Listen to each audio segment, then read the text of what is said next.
के हो त्यो कुनै पनि चार्ज हुन्थ्यो अब यस्तो हो जस्तो तपाईँको घर भूकम्प आउनुभन्दा पहिले पनि थियो र भूकम्पपछि पनि तपाईँको घर छ त्यसमा भूकम्प आउनुभन्दा पहिले तपाईँले आफ्नो घर के भएको छ होइन त्यसलाई अवलोकन गर्नुभएको छ भने अब फेरि जानुहोस् आफ्नो घरलाई फेरि एकपल्ट हेर्नुहोस् होइन अनि भूकम्प आउनुभन्दा पहिले भन्दा अहिले भूकम्प आएपछिको फरक छैन भने तपाईँ डराउनु पर्दैन त्यहाँ जानु पर्यो तर त्यसको अर्थ यो पनि होइन कि तपाईँ निर्धक्क हुने चाहिँ होइन किनभने तपाईँ जसरी भूकम्प आउनुभन्दा पहिले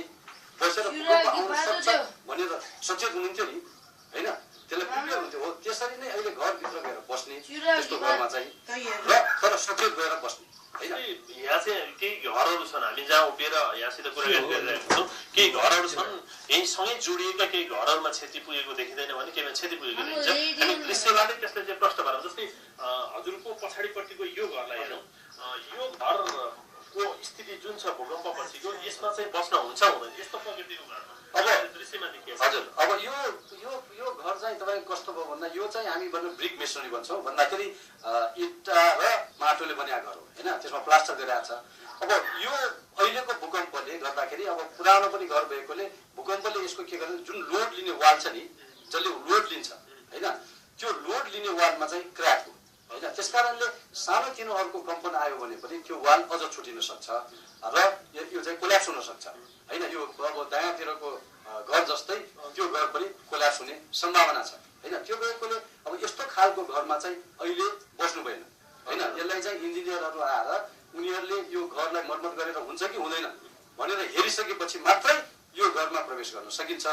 नभए अहिले चाहिँ सकिँदैन यदि आम मानिसहरू जो अहिले चाहिँ टेन्टमा बसिरहनु भएको छ उहाँहरूको घरको प्रकृति नै यदि यस्तै हो भने उहाँहरूले चाहिँ एकपटक चेक जाँच गरेपछि मात्रै निर्णय लिनु उपयुक्त हुन्छ भन्ने लाग्छ त्यसै गरेर हामी अर्को दृश्य पनि देखाउँछौँ यहाँ कि जस्तै अहिले हामीले भर्खर दृश्यमा देखेको एउटा घर छ यो घरमा भूकम्पको क्षति देखिँदैन भनौँ जस्तै यो प्रकृतिको घरमा क्षति देखिएन किन देखिएन यहाँको भनाइमा अब यस्तो छ अब यसपालिको भूकम्पमा चाहिँ अब सरस्वती हेर्दाखेरि 3 खालको घरहरू चाहिँ क्षति भएको देखिन्छ एउटा चाहिँ तपाईँको ढुङ्गा र माटोको घरहरू जसले चाहिँ तपाईँको हामीले सियर भन्छौँ अथवा छुट्टिनेलाई नसमातेको छुट्टिँदा सजिलै छुट्टिने खालको ढुङ्गा र माटो भएपछि त हल्लेपछि त माटो त झर्ने भयो अनि ढुङ्गाले समातेन अनि त्यस्तो खालको घर भत्कियो अर्को चाहिँ इँटाको पनि त्यही खालका घरहरू भत्किया छ इँटा र माटोको होइन र अरू घर चाहिँ तपाईँको पुरा घरलाई एकअर्काले समातेको भन्दा पिलर बिम भएको घरहरू त्यसलाई उछिटिन नदिने घरहरू चाहिँ के भयो त भत्केन र अर्को यही घरको बारेमा हामीले कुराकानी गरिरहँदाखेरि यो घर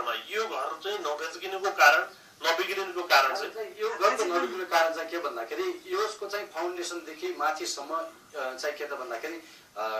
कोलुम र बिमले समातेको होइन यो हल्लिँदा एकै गएर हल्लियो त्यो गएकोले उछिटिएन होइन तर त्यो चाहिँ यसपालिको अहिलेको भूकम्पको प्रकृतिले गर्दाखेरि यसमा ड्यामेज भएन र अब यो घर पनि भित्र गएर हेर्न सकेका छैन त्यस कारणले बाहिरबाट सरस्वती हेर्दा भित्र पनि कुनै पनि क्र्याक छैन घर पहिला जस्तै छ भने यसलाई प्रयोग गर्न सकिन्छ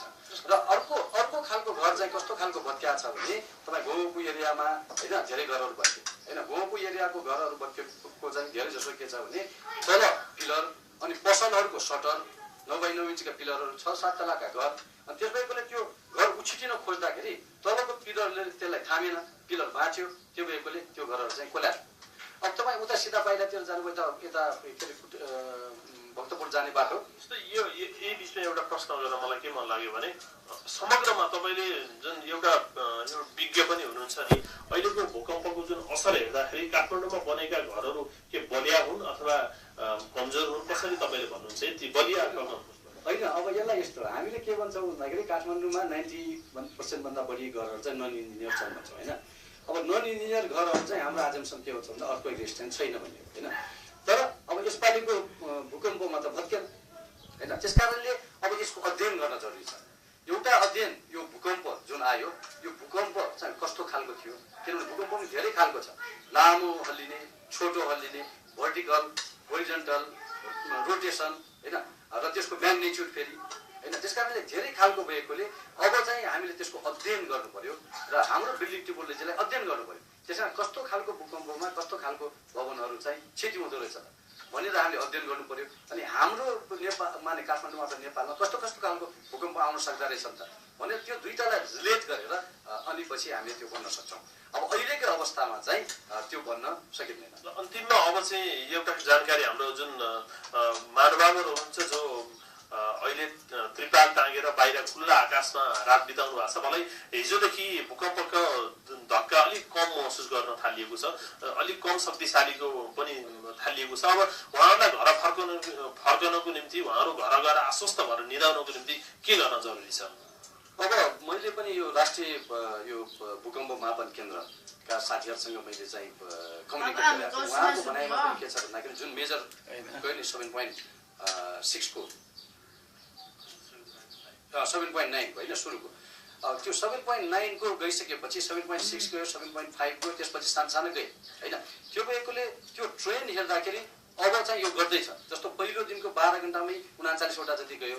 होइन, भोलिपल्टको 24 घण्टामा चाहिँ 27वटा गयो। त्यसरी यो घट्दै गएको छ र त्यसको म्याग्निच्युड पनि घट्दै गएको छ। अब त्यसको मतलब फेरि त्यो ठुलो आउँदैन भन्ने चाहिँ होइन, तर यो भूकम्पले गर्दाखेरिको आफ्टर सक भन्छौँ नि त्यो चाहिँ घट्दै गएको छ, तर अर्को भूकम्प आउन सक्छ। अब त्यो भनेर हामी सधैँ बाहिर बस्न सकिँदैन। त्यसकारणले मैले अघि भने जस्तै भूकम्प पहिले पनि आउँछ भनेर हामी भन्ठान्या नै थियौँ, हामी घरभित्र नै बस्थ्यौँ भने अहिले पनि त्यही भन्ठानेर घरलाई हेर्ने, घरमा पहिला जस्तो छ अहिले त्यस्तै छ भने एउटा बस्ने, अनि अर्को चाहिँ फेरि पिलर र बिम जुन लोड लिने पिलर छ बिम छ होइन, एउटा भर्टिकल पिलर एउटा होरिजेन्टल पिलर हो, त्यो दुईटामा हेर्ने, त्यसमा क्र्याक छैन। र अनि जुन वाल लाउँछौँ नि पिलर र बिमको बिचमा त्यो वालमा चाहिँ ठुल्ठुला क्र्याक छैन, त्यसले त्यो हल्लिएर आएर थिच्ने जस्तो आफूलाई लाग्दैन भने तपाईँहरू घरमा गएर बस्न सक्नुहुन्छ होइन। र अर्को एउटा हेर्नुपर्ने चाहिँ के त भन्दाखेरि तपाईँको जमिन पनि कतै भाइसकेको छ कि छैन त्यति हेरेर त्यो धेरै भासिया छैन। र मैले भने जस्तो खालि वालमा कङ्क्रिट बिम र कोलुममा छैन, क्र्याक्सहरू छैन भने तपाईँहरू जान सक्नुहुन्छ। अनि अर्को चाहिँ अहिले नेपाल सरकार र नेपाल इन्जिनियरिङ एसोसिएसन जस्तो मैले लिड गर्ने कड सेन्टर अफ इन्जिनियरिङ डेभलपमेन्ट हामीले पनि त्यो सेवा एउटा चाहिँ अब उपलब्ध गराउन थालेका छौँ। जस्तो घरहरू गएर हेरिदिने होइन, त्यो घरमा बस्नुहुन्छ कि हुँदैन। अब 3वटा चिज हामीले भनिदिन्छौँ, एउटा तपाईँ अहिले गएर बस्यो हुन्छ, अर्को तपाईँले अलिकति मर्मत गरेपछि बस्नुहोस्, अर्को चाहिँ यो घरमा नबस्नुहोस्, यसलाई चाहिँ डिटेल इन्जिनियरिङ इभ्यालुएसन गरिसकेपछि मात्र कि भत्काउनु पऱ्यो कि बनाउनु पऱ्यो भनेर चाहिँ माने इन्जिनियरले त्यो दक्ष मान्छेले भन्छ होइन। त्यसकारणले अहिले चाहिँ मैले के भन्दाखेरि जो जो महानुभावहरू घरमा नबसेर घर छेउमा बस्नु भएको छ अथवा त्यो क्याम्पमा बस्नु भएको छ, उहाँहरूले आफ्नो घरमा एकपल्ट गएर हेर्नुहोस्, आफ्नो घरमा एकपल्ट गएर हेर्नुहोस्। घरमा गएर घरको प्रकृति यहाँले भनेअनुसार हेरेर मात्रै निर्णय गर्नुहोस् भन्ने र मैले भनेअनुसार त्यो क्र्याक्स होइन, क्र्याक्सहरू चाहिँ भएको छैन भने तपाईँहरू घरमा गएर बस्नुहोस्। र भूकम्प आयो भने तपाईँ सचेत हुनुहुन्छ, अब अझ तपाईँलाई बढी थाहा छ होइन। त्यसकारणले त्यही हिसाबले पहिले जसरी बस्नु भएको थियो त्यसरी सचेत भएर बस्नुहोस् भनेर चाहिँ म भन्न चाहन्छु। हस्, थ्याङ्क यू तपाईँले मौका दिनुभएको। उहाँ हुनुहुन्थ्यो विपद व्यवस्थापनविद। हामीले उहाँसँग कुराकानी गऱ्यौँ कि अब यो अवस्थामा जब भूकम्प गइसकेपछिको अवस्थामा अब के कसरी व्यवस्थापन गर्नुपर्छ र अहिले मानिसहरूमा एक किसिमको त्रास पनि छ, अब घरमा जाने कि नजाने अथवा कतिन्जेल बाहिर बसिरहने भन्ने एक किसिमको आशंका पनि छ। यसमा पनि घरको प्रकृति हेरेर घर कतिको मजबुत छ र भूकम्पले कतिको क्षति पुर्याएको छ भन्ने हेरेर मात्रै घरमा गएर बस्नको निम्ति उहाँले अनुरोध गर्नुभएको छ। त्यो कहाँ त बाबाले त खतरै बोल्यो त, खोइ यसले रिकर्डै गरेको छ नि क्या हो।